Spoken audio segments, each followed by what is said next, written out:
welcome to this episode of the Fandom Portals podcast, where curiosity meets community in a celebration of all things geek. We build connections on every episode by delving into your favorite fandom questions and the time it takes you to file that paperwork correctly. I'm your host, Aaron Davies, and today I am solo hosting this episode on the 2001 film A Knight's Tale, starring Australia's favourite son, Heath Ledger. Now, specifically, we are answering the question, was this movie ahead of its time and therefore criminally underrated? By the end of this podcast, you will discover the importance of cast synergy in portraying misfit characters. You'll be able to tell all your friends about the meaning of the word anachronistic and how this movie paved the way for Hollywood stunners like Guardians of the Galaxy and Bridgerton, and for works of literature like George R.R. Martin's A Knight of the Seven Kingdoms. But before we get into all of that, let's dive into the facts and figures of this 2001 hit, A Knight's Tale. So, the movie was inspired by the Canterbury Tales. It was written by a real-life Old English poet named Geoffrey Chaucer, and this is the story of William, a young squire with a gift for jousting, who was played by Heath Ledger. After William's master, Sir Ector, dies suddenly, the squire hits the road with his cohorts, Roland and Wat. On the journey, they stumble across an unknown writer, Chaucer, played by Paul Bettany.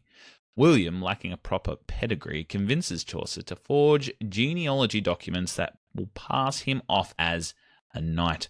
With his newly minted history in hand, the young man sets out to prove himself a worthy knight in the country's jousting competition, and he finds some romance along the way. Now, this movie, A Knight's Tale, had an estimated budget of about $65 million, and it took about $118 million worldwide at the box office, meaning that it made a profit of about $53 million and is therefore considered a financial success, having made more than double its budget. Now, how did audiences receive this film at the time? So, unfortunately, it got mixed reviews from critics, where some would say it was the worst Knight movie since Richard Gere starred in A First Knight, or they would say something like the modern music mixed with the late 1400s aesthetic missed the mark. There was contention over the amount of jousting, having it take precedence over any kind of narrative plot, while there were other reviewers who claimed that the supporting cast were fantastic and Heath Ledger portrays a superb representation of a man adamant to change his destiny despite considerable obstacles and a mixture of action, romance, and comedy, while confusing some, was humbly refreshing for others. Now, when A Knight's Tale came out in 2001, there were some other really big movies that it had to compete with, and the contention over its reception may have been in part due to these movies that were released in 2001. It was a groundbreaking year of cinema and the beginning of many a storied franchise that heralded in a new age of cinema afterwards. For example, the release of the long-awaited Harry Potter and the Philosopher's Stone and the Lord of the Rings, The Fellowship of the Ring franchise orientations were released. In direct competition in the cinemas with Brendan Fraser's sequel, The Mummy Returns, which actually was the seventh highest grossing film of the year. A Knight's Tale did well to secure what it did at the box office, with these films knowing exactly what they represented and delivered a staunch representation of the fantasy, action, adventure genre. The mixed bag that was A Knight's Tale was seen as a movie that couldn't really make up its mind during this time, or at least that was the case for many critics. But to me and many other Fandom Portaliers, that's what makes this movie so good. Okay, so one of the main things that made this movie so successful is that one of the most interesting things about this movie is that it was actually a catalyst film for many of its cast, and it broadened a lot of their filmography. So, for example, Heath Ledger, who played William, came just off the back of his 10 Things I Hate About You and his casting in The Patriot, alongside Mel Gibson. He went on after this movie, obviously, to star as the Joker in The Dark Knight, winning a posthumous Best Supporting Actor win for the Oscar there. It has been said that casting Heath Ledger in this movie was an easy sell to the studio. He had just come off the set of The Patriot, and he represented this youthful rebellion mixed with this rock and roll spirit, but he had the heart of a lion. Now, Tudyk, who plays Watt in the film, he said that Heath Ledger was kind of like the golden child on the set, and he wasn't really bothered by all of the fame and fortune. He was very generous and cool and fun, and he liked to fool around and be a bit of a prankster. The notion that his character of William was bending the rules was very much something that Heath Ledger himself would embody just as a person on set. Obviously, the film also stars Paul Bettany, who, prior to this role in A Knight's Tale as Geoffrey Chaucer, only played small TV parts, and obviously we all know that Paul Bettany went on to play the Vision in the MCU, having a very star-studded career with movies in between.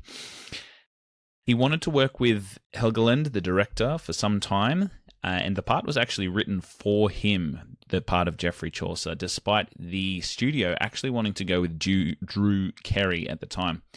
Bettany joked with Helgeland about him being nude for the first half of the movie, with the director telling him that being able to deliver lines naked and covered in dirt and manure would solidify his position as a fan favourite of the film, and he was pretty much correct.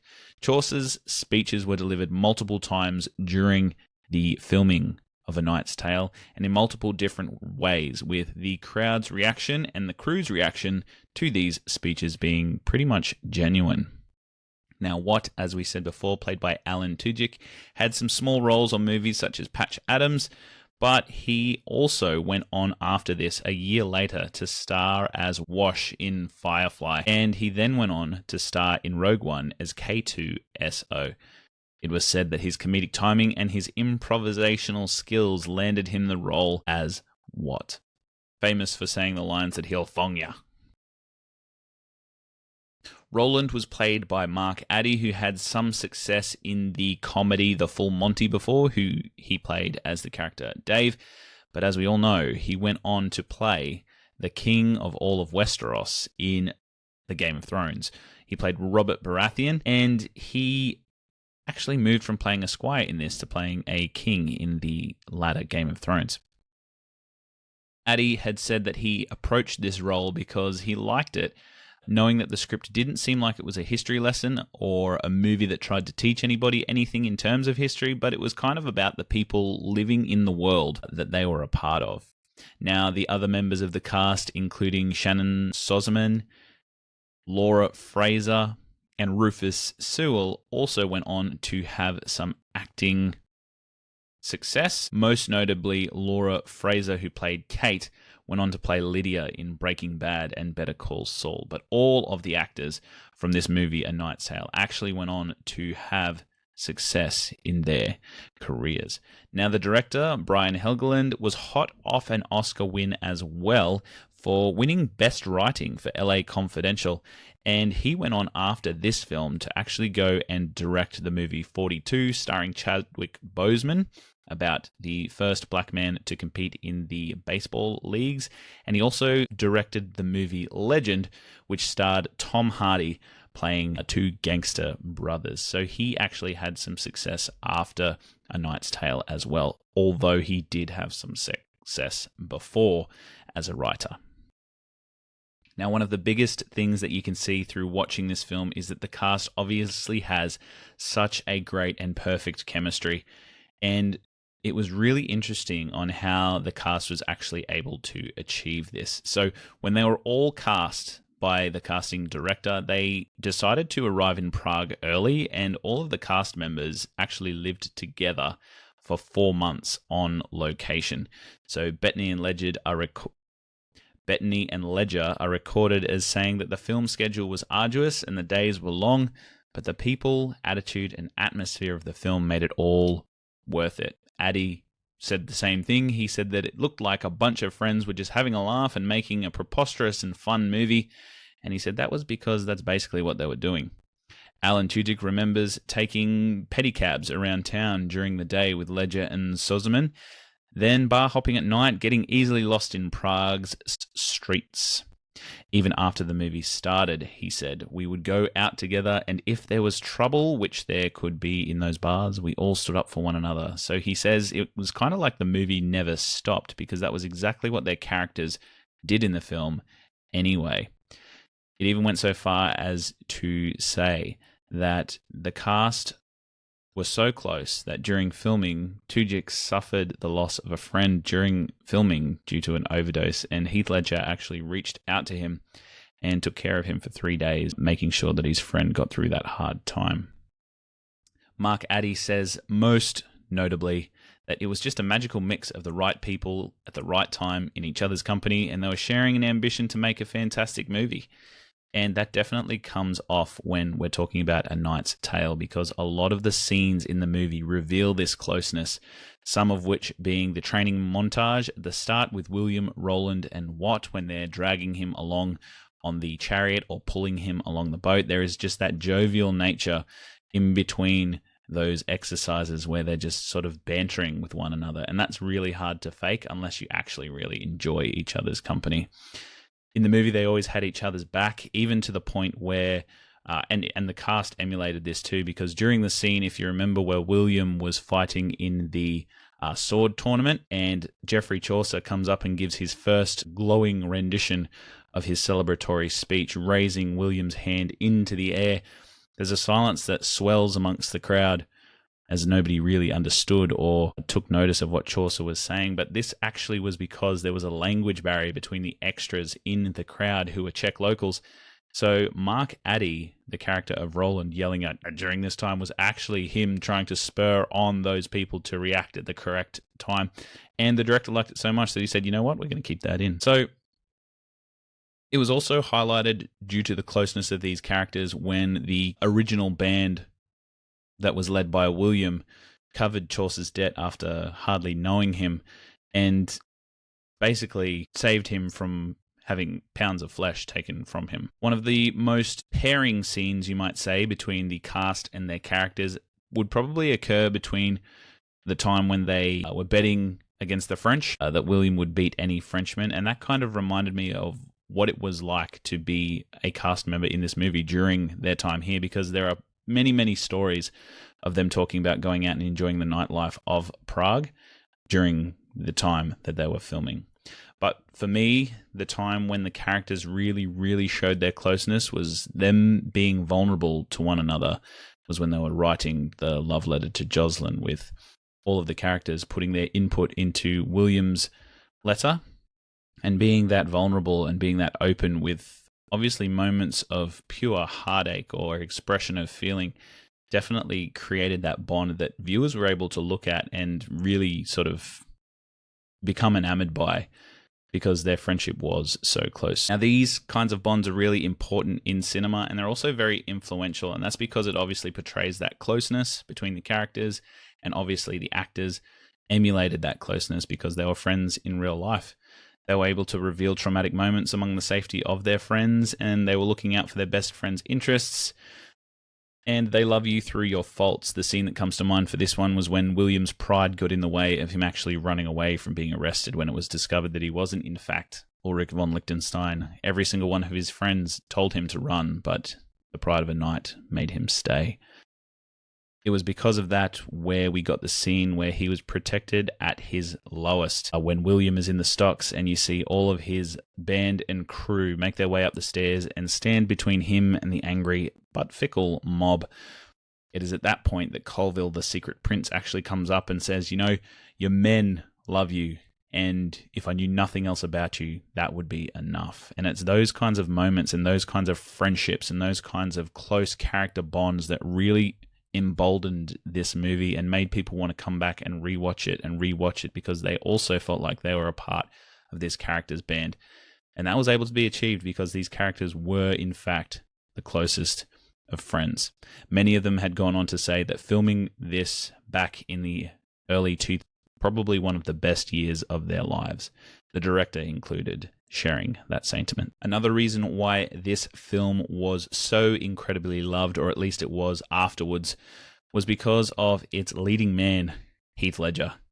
Now, it has been said that Heath Ledger was essentially playing himself in this movie. He was a man who didn't really go to acting school. He was from a below-average earning household in Australia. It is said that his father worked the pits and the mines. He had no real aspirations of doing anything outstanding with his life until he sort of fell into his acting career. It is also said that, just like William, Heath Ledger was able to change his own stars. For Ledger, this was his first starring role, and even for Soserman, who played Jocelyn, it was her first film role of any kind. So both of the leads in this movie were brand new, and some might say that that is quite evident because some of the lines that they deliver can be quite stiff. But overall, I think that the heart and the effort in this movie just really kind of pull them both through, and they're able to really sort of portray their characters to the best of their ability, because I feel like both of them were actually indeed just playing themselves. Now, how he actually got the role was he met with the director in a restaurant in Perth while he was in a layover from just coming off of the set of The Patriot. And it is said that Heath Ledger sort of carried this tube with him when he travelled, and the director asked him, he said, what's in the tube? And Heath Ledger said, oh, that's my didgeridoo. And then he pulled it out and he started playing it and telling him all about it inside the restaurant. And it was said that Helgeland said that from that moment on, he knew that that was the actor for him. Now, Helgeland said he only really seriously met with one other actor who could play the role of William in A Knight's Tale, and that was Paul Walker. But Paul Walker actually went on to have his own breakout role in the Fast and the Furious franchise in 2001. Helgeland said that, he really did like Paul Walker, and of his age group, he was one of the biggest stars, but he was also so American and he wasn't sure if he'd get the Englishness of the role. Now, Heath Ledger plays the character of William Thatcher, or Ulrich von Liechtenstein, and there are a few reasons why everybody loves him. Everybody really connects with Heath Ledger's portrayal of Ulrich because he exudes this charm and likability. His confidence is coupled with a sense of humility, which makes him really relatable and an endearing character. And this sort of was emboldened by Ledger's natural charisma as it shines through as he's making the character of Ulrich for the audiences of Ulrich to root for him. Heath Ledger also plays William as an underdog, and people love a good underdog story. He embodies this perfectly, as William Thatcher was a commoner who came from Cheapside in London, and his rise to fame was from pretending to be a noble knight, taking over from Sir Ector after he unfortunately passes away after a jousting incident. He represents this idea that anyone can achieve greatness regardless of their background, and this also resonated with audience who really loved to see the success of somebody from a lower social standing, against all the odds too. Ulrich/William was also a romantic hero. He was a figure, and his pursuit of Lady Jocelyn is one that shows great determination. He does anything he can to win her love, even when it means going against the norms of his time. This adds a layer of romance and appeals to many viewers. His willingness to risk everything for love makes him an even more compelling character, and this is most notably shown when, despite his ambition to become one of the greatest jousting knights, he does in fact lose on purpose at her request in order to prove to her that he cares. He's humorous and he's witty. The character of William is not just so serious and determined to be ambitious towards his goal. He has a great sense of humor, and there's some really good light-hearted moments between him and his friends, especially the banter during those training sequences and during the moments of downtime from the tournament jousting scenes. To this note as well, the audience actually enjoys spending time with William and his friends, as their presence just is warm and often inviting to anybody that is watching them. Heath Ledger's physical presence contributes to the character's appeal as well. He's an athletic character, and during jousting scenes, combined with his effortless charm, it creates an image of a true knight in shining armor, both literally and figuratively. And I think that the fact that all of these characters had such a good time creating this movie really shone through, as it has been said that Heath Ledger claimed that he really loved watching the film during the premiere, as he said it was almost like watching a photo album of the time that they were making it, and he said that it reminded him of how much fun he had making the movie. At the start of this podcast, I told you a word that you would learn by the end of this podcast, and that is anachronistic. And that refers to something that is out of place in terms of time, and it's like elements that belong to different periods being used in a setting where they don't historically fit in. So in A Knight's Tale, the anachronisms are used deliberately to blend modern elements with a medieval setting, creating a unique and entertaining contrast. For example, the film features characters from the Middle Ages dancing to modern music like Queen's We Will Rock You and David Bowie's Golden Years, and it uses contemporary language and humor. These anachronisms make the story more relatable and fun for modern audiences, and it was said that the director used these kinds of music because during a jousting tournament back in the times, these figures were often seen as rock stars, and he wanted to capture the atmosphere that would be present during one of these events, and obviously playing that kind of pump-up stadium-like music really set the tone for these jousting arenas and for the jousting competitions that followed. This trend of anachronism was really paid forward during quite a few movies. It was most notably featured in Marie Antoinette, The Great Gatsby, and also Hamilton, which is the Broadway musical of America's founding fathers. There's a modern hip-hop and R&B style to that musical, and it's obviously set in a time where that style of music was not really invented. One of the most famous uses of this, but it kind of goes the other way, was when James Gunn used this in the Guardians of the Galaxy. He used it to great effect by blending the 1970s and 80s pop culture with futuristic, intergalactic-like settings. The character of Peter Quill or Star-Lord also carried a Walkman and listens to classic rock and pop songs, which are completely out of place for this sci-fi world, but they serve as a nostalgic link back to his childhood on Earth.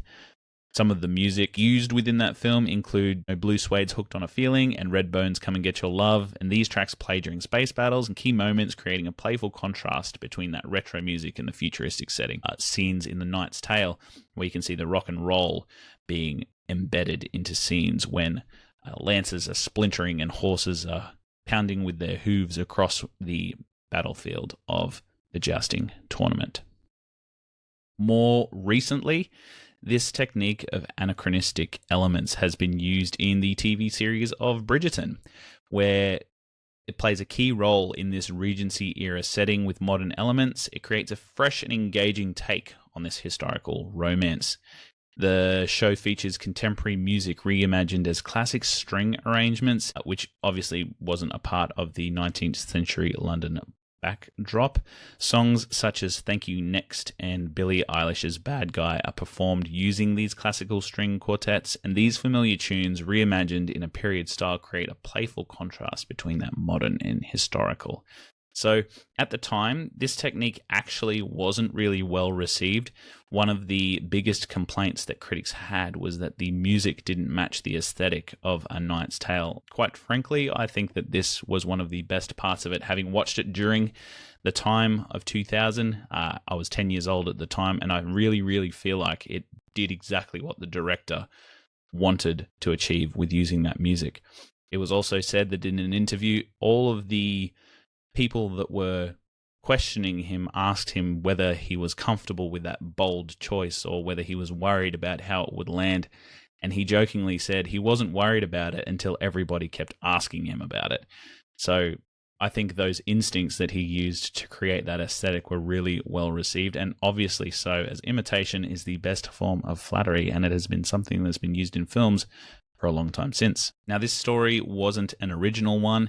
It is based on Canterbury Tales, the Canterbury Tales, which was written by Geoffrey Chaucer, who is a character in the film, and it's supposed to be a time when Geoffrey Chaucer kind of fell off the map in historical annals and records. He fell off the map for the period of about a year where there's nothing that anybody can find about him. The writers of this movie actually took liberties and said during that year that he was missing, this is what he did. The director actually said that he was flipping through other books other than the Canterbury Tales, and he's discovered this tidbit which stated that tournament jousters needed to be of noble birth.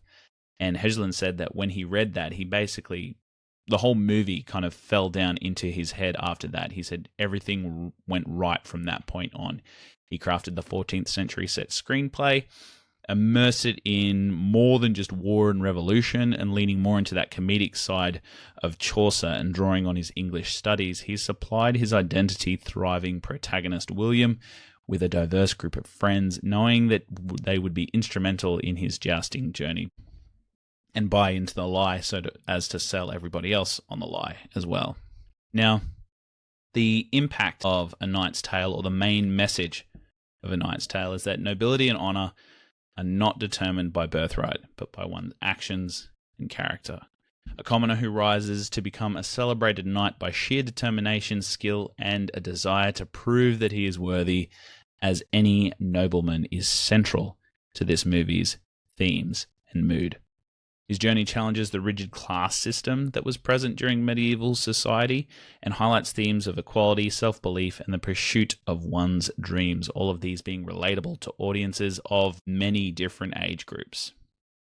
The message resonates with fans because it kind of embodies this classic underdog story, as we said before, and one where the hero overcomes those social limitations through courage and hard work. William's story appeals to anyone who has ever felt limited by their circumstances or underestimated by others, and the film blends humor and romance and the anachronistic elements like modern music in a medieval setting, which adds to its charm, making it not just a tale of knights and a joust, but a timeless story, perseverance, and the belief that there can all be a time when we can shape our own destinies, regardless of where we come from. And fans connect with that empowering message, finding inspiration in William's journey to forge his own path. And I think that is my counter-argument to the big critics of A Knight's Tale, where they say that there's not much plot to this story and there's too much jousting. I think that the characterization of William as a person and the way that he undergoes his change from being a Thatcher's son to a knight is the plot. Like I've talked before on the Fandom Portals podcast about how much I enjoy a character's arc and a character's journey and how it can sometimes serve as plot. I think this is one of the examples where that is indeed the case. And the compelling character of William, obviously being part of this group who attracts all of these amazing friends, is emulated by the cast. And I love just watching it because it's one of those feel-good films where I actually still get this goosebump-like feeling when I watch moments where he reconnects with his father after all of these years. And might I just add, the actor who plays William's father really does pull off those scenes of showing like the proudness that he would be as a father after reconnecting with his son. It's just a really great feel-good kind of movie, and it doesn't have to take itself so seriously. And I think amid the climate of when it came out, during the time when, you know, franchises were beginning and there was the fantasy epic of Lord of the Rings, which I do love, by the way, but its genre and its mixed mash of various different kinds of aesthetics really took people aback, I guess you could say. And there aren't many movies that you could say fall into the action, adventure, comedy, romance sphere and successfully pull it off, but I definitely think that A Knight's Tale really does. Now, the rewatchability of this movie is up there. So much so that Brian Helgeland actually said, you know, about 10 years ago, it started to dawn on me just how much people were rewatching this, because he talked about how he's a part of the Writers Guild. And as a Writers Guild member, you get residual checks for every movie that you've ever been on or worked on. And he says it starts out really nice, and then it kind of diminishes and diminishes until you get your checks for very little amounts, so $17 to $22. But he says that A Knight's Tale never really goes down, or if it does go down, it goes down very slowly. So that's how he knows that people are still watching this movie. He then started to realize that every time he went junketing other movies or going on various different press tours, everyone would always bring up A Knight's Tale and they'd ask him questions about A Knight's Tale. So much so that he joked around and said he gets more buzz over A Knight's Tale than he does about his Oscar-winning LA Confidential. And many of the cast and crew members, as I said, cited this film and working on it as being one of the best years of their life. So, for me, this is a movie that I can consistently rewatch. And, you know, if you're a person that loves homework, I highly would recommend going and watching this one with a friend.